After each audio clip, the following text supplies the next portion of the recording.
November 1st, and time to read the New York Times. The judges have pressed the White House to pay out food benefits. So the judges say you cannot fail to use that money held in reserve for food benefits. Why Trump wanted to hold back that money, I don't know. Sounds bad to me. There also is a scare, but now that Trump is talking about more nuclear tests, and we'll go back to the Cold War.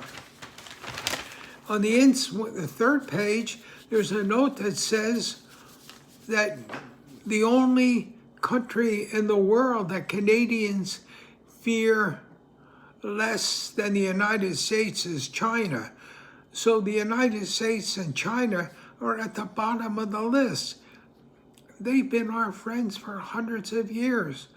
What have we done?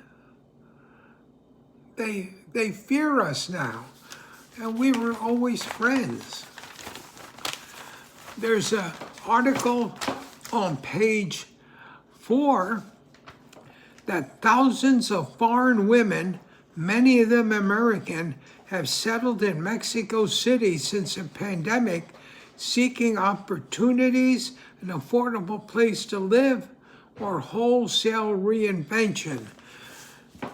Isn't it interesting to go away to another city to find yourself?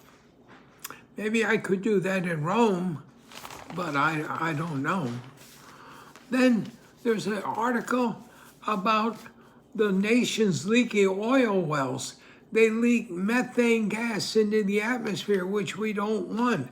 And there has to be a concerted effort constantly to plug the old abandoned wells. And I have flown over areas where there were hundreds of abandoned wells in a great field that used to be productive. Hundreds of them. I remember seeing them. And they got to be plugged. But the person who's in charge of it has just been laid off by the Trump administration.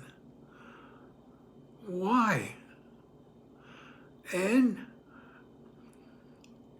I just don't know. Well, it's Saturday. Sunday should be better, right?